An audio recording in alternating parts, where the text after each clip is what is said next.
अध्यात्म विश्व विज्ञान यूट्यूब चैनल के सभी पाठकों, दर्शकों, मित्रों, आचार्य, गुरुजन, मार्गदर्शक और हमारे टीम के सभी सदस्यों का हार्दिक स्वागत, अभिनंदन करते हैं। और सर्वांग योग इस मालिका के इस अंक में आप सभी का यानी हार्दिक स्वागत है। और इसी के साथ हम चौथे अध्याय से प्रारंभ करेंगे। इस सर्वांग योग युक्ति द्वारा विश्वरूप परमात्मा का प्रत्यक्ष यथार्थ लेने की दिशा में सर्वांग योग ये एक युक्ति है और युक्ति को जानने के लिए हमें प्रयोग की आवश्यकता होती है। ये हम इसके पूर्व ही विदित कर चुके हैं। यहाँ सद्गुरु अपने आगे कोई वस्तु रखने के लिए कहते हैं। अगर हम वस्तु नहीं रखेंगे और केवल ये अगर भाषा में ही इस अनुभव का ग्रहण करने का प्रयास करेंगे तो ये भी प्रवचन हो जाएगा। ये सूचना यहाँ प्रेषित करते हैं और निर्देश करते हैं कि आप भी अपने आगे कोई पत्थर का टुकड़ा, लोहे का टुकड़ा, कागज़ का टुकड़ा, कोई भी वस्तु आप रख लीजिए और उससे जिस तरह हम प्रयोग में यानी इसका विश्लेषण करेंगे उसी तरह आप भी इसका प्रत्यक्ष अनुभव लेते चलेंगे, जिससे आपका पूर्ण समाधान होगा। और ये में बोध होते ही मुक्ति है ब्रह्मजाल से। इतनी ये महत्वपूर्ण विद्या है, आपको इसे विशेष यानी ध्यान देकर ग्रहण करना है।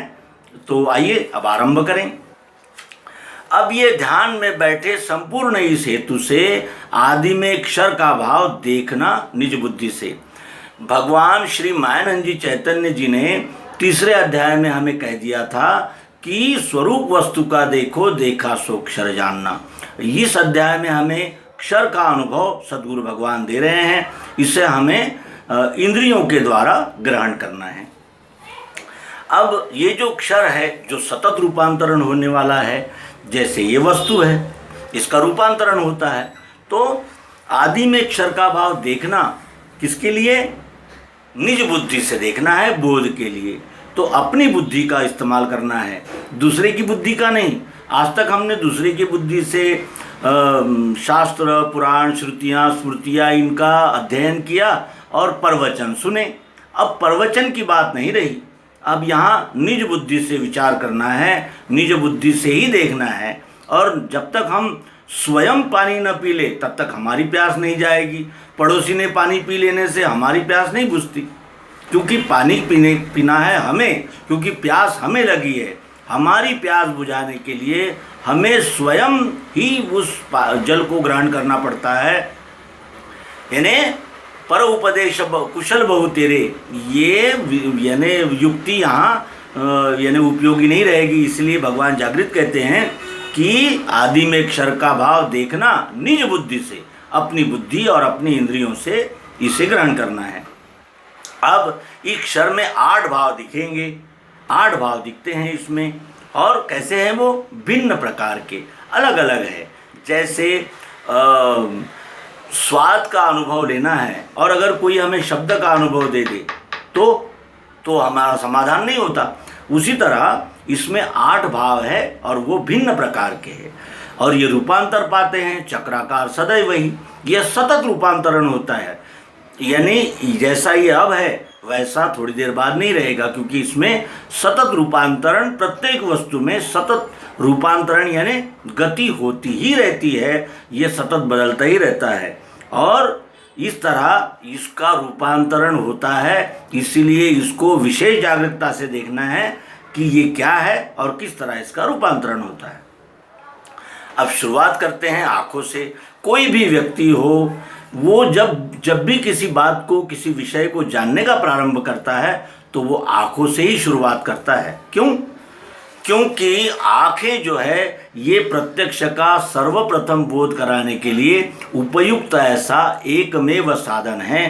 प्रत्यक्ष आँखें खुलते ही कोई भी बच्चा हो, उसके हाथ में कोई अगर आप वस्तु दे देंगे, खिलौना दे देंगे, तो सबसे पहले वो आँखों से देखता है। हम भी आँखों से देखेंगे तो क्या दिखता है? अपनी आँखों से देखो, दिखता है पदार्थ। ये अपनी आँखों से देखेंगे, ये पदार्थ दिखता है। अब ऐसे ही विश्व में सारे रूप का दिखना भरा। इसी तरह जैसे ये पदार्थ अपनी आंखों से दिख रहा है, इसी तरह इस विश्व में सब कुछ दिखता ही है। अपने सहित हमने देखना है।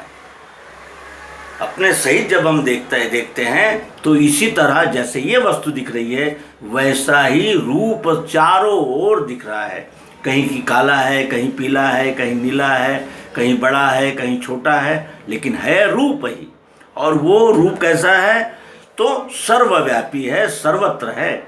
इस रूप का अभाव कहीं नहीं है। संपूर्ण विश्व में जहाँ कहीं आंखें दिखेगी, आंखें केवल रूप का ही अनुभव देती है। और आंखें रूप का अनुभव कब देती है? जब वो उन आँखों में प्रकाश होता है। अगर आँखों में जाला फुली इस प्रकार के विकार हो तो वो आँखें भी रूप का अनुभव नहीं दे सकती। या अंधेरा हो तो भी रूप का अनुभव नहीं मिलेगा, क्योंकि रूप देखने के लिए प्रकाश की सहायता आवश्यक होती है।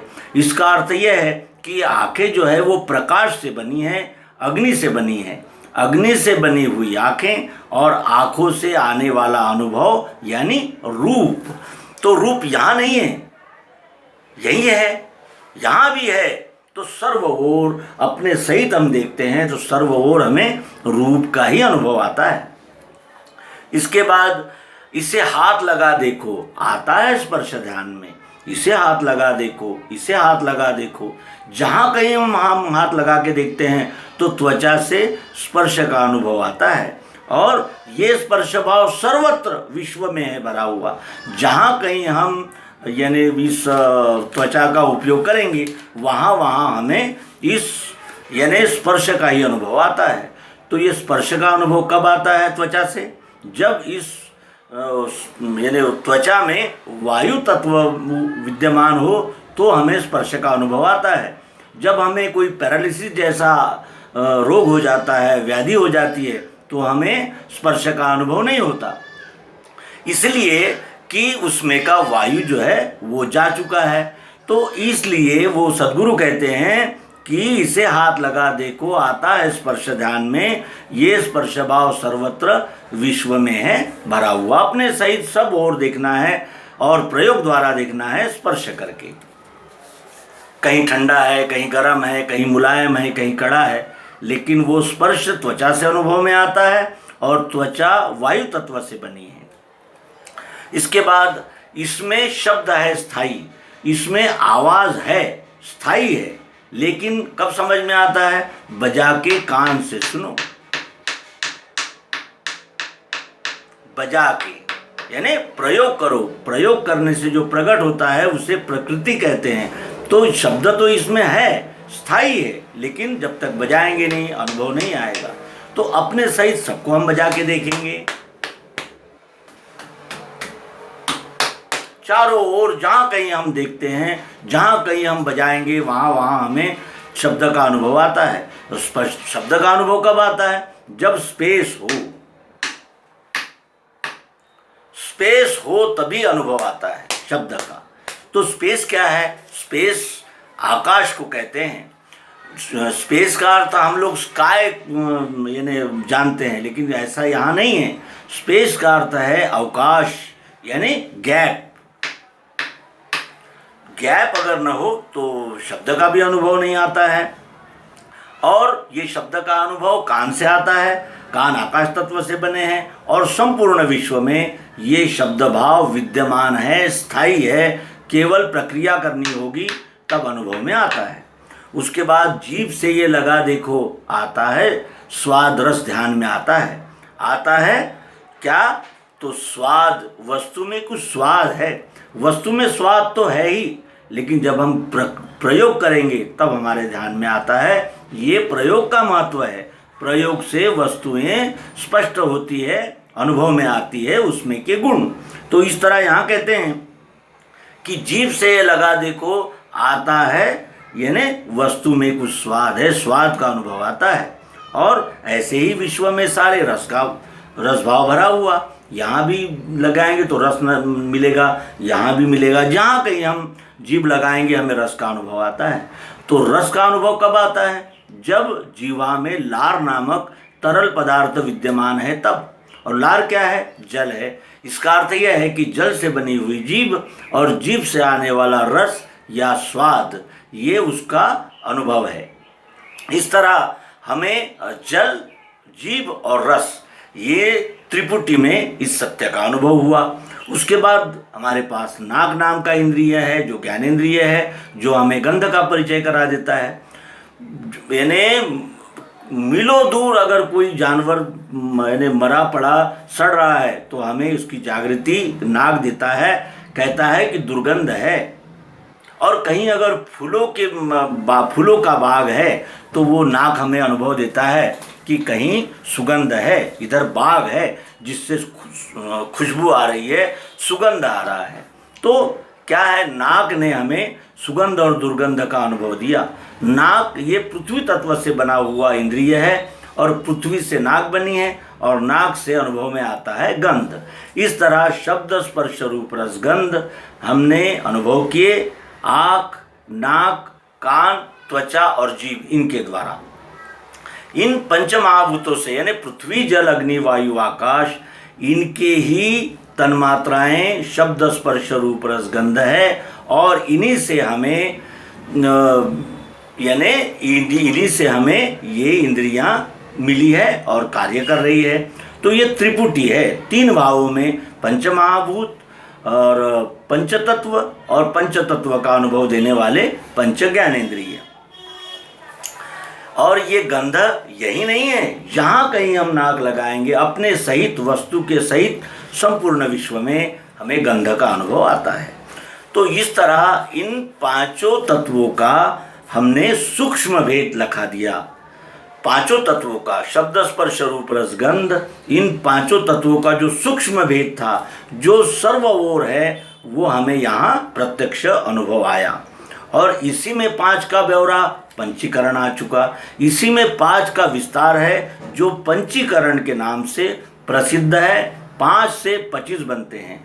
जैसे वायु तो एक है, लेकिन वो 5 प्रकार का वायु बन के कार्य कर रहा है। व्यान, समान, उदान, इस तरह अपान और प्राण, व्यान, उदान, समान और अपान, इस तरह।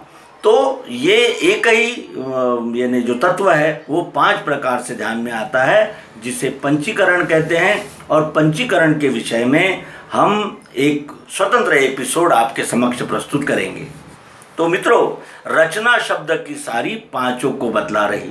ये 5 तत्वों की रचना जो है, 5 तत्वों का जो विश्लेषण है, वो हमने वाणी से किया, शब्दों से इन्हें बता सके। क्योंकि ये इंद्रियों के विषय है, स्थूल है, इसको शब्द से बताया जा सकता है।